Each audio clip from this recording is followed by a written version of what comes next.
Hey folks, this is Mike Zlatnik, and this is an update on the Federal Reserve meeting and the decision in December 2024. So let me start by saying that they delivered news as expected. So there's expected news that caused market shock. Take it whichever way you like it, but the stock market dropped heavily, especially Nasdaq tech heavy. Dow Jones Industrial dropped, S&P 500 dropped. Dow has been dropping for the last 10 days. So I'm recording this in early part of Thursday, right after the meeting took place on Wednesday and the decision was announced. So let me break it down, what really Jay Powell delivered, and it's still surprising why the market responded the way it responded. Bond yields shot up while the prices of bonds fell, and the obviously stock market fell heavily. So we'll see what happens in the days to follow, but at least that was what transpired right after the Fed decision and the commentary that Jay Powell delivered. So let me go through some key points. I listened to the Jay Powell, most of the speech I missed a little bit, but then I gathered the notes from multiple sources and kind of went through thought process and analysis. So first of all, the Fed delivered not 1/4% rate cut on the Fed funds rate, with their target rate moving down to the new target of 4.25 to 4.50. They always provide a quarter range, and that's 1% off the peak that was before September first rate cut. So in 3 meetings, they delivered 1% reduction in the Fed funds rate. Overall, it should be very bullish. But the strange part, obviously, many of us have noticed since the Fed started to cut rates, long maturity, mid to long maturity bond rates have been climbing significantly. So Fed cut rates by 1%, the bond market is up on the yields over 80 basis points. It moved in the opposite direction. This is very, very strange, not usual, not expected. But anyway, let me just go through the meeting that took place in the notes. So expectation for 2025, maybe that's the biggest shock that the market was trying to understand.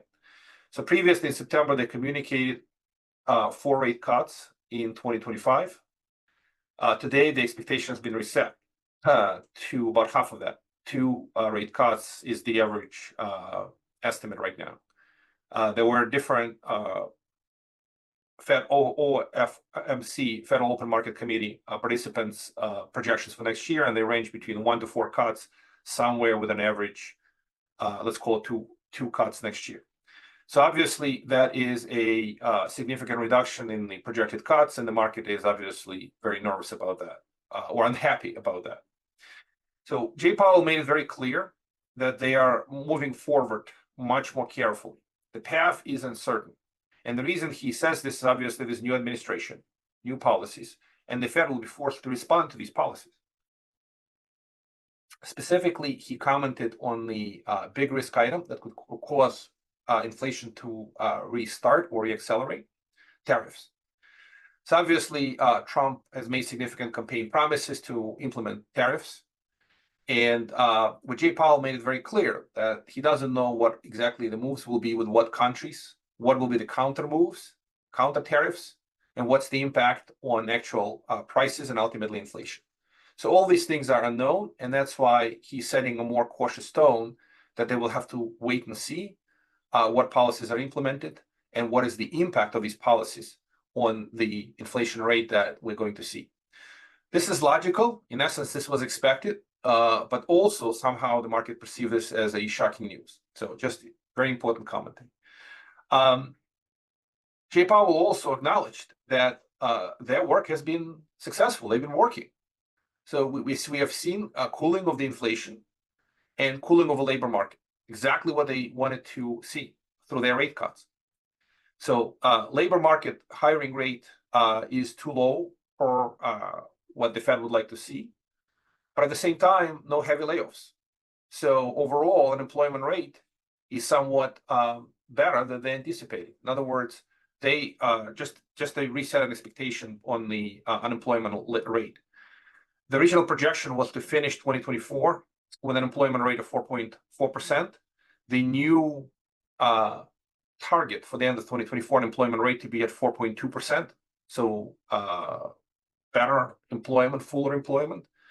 And then for the 2025 projection, they were targeting also 4.4 before in September. Now in December, they're targeting the end of 2025 unemployment rate to be at 4.3. Essentially, they are projecting most of next year to be sort of a flat. No major changes in the unemployment rate, maybe some fluctuations. On the inflation.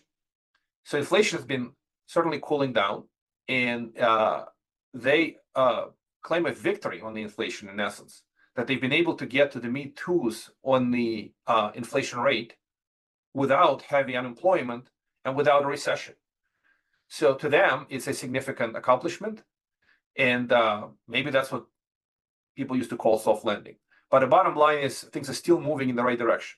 Also, he made it very clear that the policy is still meaningfully restrictive at the current higher, for longer interest rates. Now, we're no longer at 5.5, we're at 4.5, but it's still significantly, significant deterrent, significant cooling factor for the economy. So that's some of the key points that he delivered.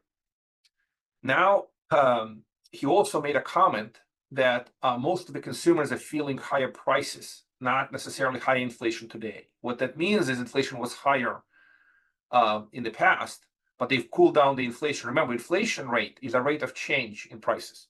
So the fact that the inflation rate is positive means that the prices are still growing.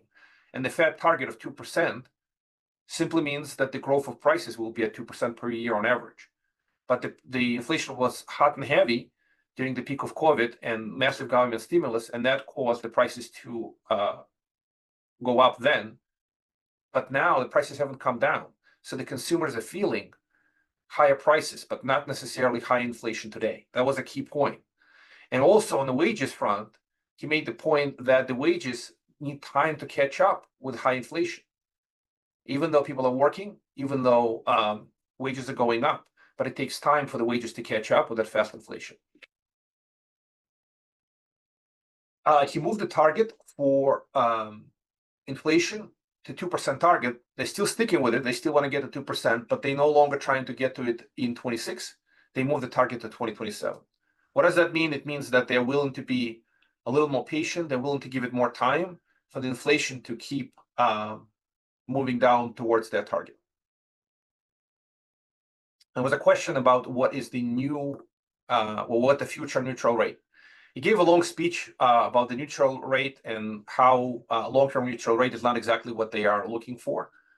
They're really focusing on what inputs are lasting versus what inputs are permanent items, what they call them, and what's the impact of that. So he was a little wishy-washy on what the real future neutral rate is. Some people have been calling this future neutral rate and that target to be increased from 2% up to the, let's call it 2 to 4% range. The Fed has been resisting that for a long, long time, and they're still resisting that. But today's, well, not today's, yesterday's commentary maybe gave people a little bit more reason to believe that at some point they may come off 2% target to a higher target, as much as they're not happy with it. But that's the reality. Also, Jay Powell pointed out an impact of some of the data, how the data is collected and used in their computations. For example, housing services inflation today, that rate is overstating what's really happening in the housing services. So what is known is that the rents in many markets, for example, in the Sun Belt, have been softening. They've been falling with oversupply. And that should be cooling owner's equivalent of rent. That should be coming down. But the way they track it is on renewal, not necessarily on existing leases. So it takes 12 months approximately for the data to cycle into their computation. So as a result, they're overstating, and they know that the current inflation rate and the housing services inflation is a significant weight factor on overall inflation. So they know that, and that as data continues to roll in, it'll support better inflation data in the coming months. So he completely acknowledged that this is a known fact, how their formula works, and that's sort of overstating the current inflation. There was also an interesting comment whether Fed is planning to buy some Bitcoin, and he responded that the Fed cannot hold Bitcoin, and they're not seeking to change the policy. So these are the comments from the Fed meeting, results of their 0.25% rate cut, as well as Jay Powell commentary.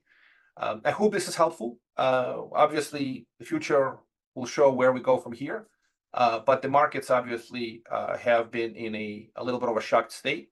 Again, bond yields are up significantly, which actually increases the rates of mortgages, as most of the mortgage rates are linked to 5 to 10-year Treasury yield versus Fed funds rate.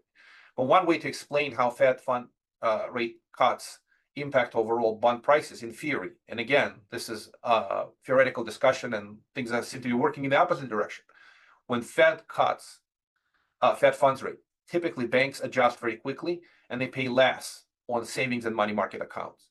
So the consumer is supposed to see that and respond by substituting. In other words, buying bonds instead of holding the money in money markets and savings accounts. Whether it's happening or not is another question. But when they buy bonds, it's supposed to drive yields down. So, but when Fed cuts rates through market forces, in theory, the yield on the bonds should come down too. But that hasn't happened. In fact, things are moving in the opposite direction. The yields on a 5, 10-year, even 2-year treasuries have been moving up simply on the higher expectation of higher for longer rates overall and the higher inflation expectations. That would be my sort of conclusion observation. Of course, we will see where we go. The big question, in my view, is when the economy will start cooling. By the way, Jay Powell did acknowledge that GDP is too hot. It's been hot for a long time. They're not saying anything bad about this. It means the U.S. economy is doing well, better than the most of the world. 2.5% GDP is very, very hot and heavy, and that has helped the U.S. to avoid recession. Where we go from here, it depends on many factors. But if the GDP starts cooling with new administration, we might actually see recession next year. I'm still a believer of that theory, although your guess is as good as mine. I don't know where we're going to go from here. But with the Republican administration, we're likely to see more conservative fiscal spending. As a result, we might see reduced spending, which will cool GDP, which may actually enable a real recession to take place. And that may change the whole perspective of where the interest rates are going, et cetera.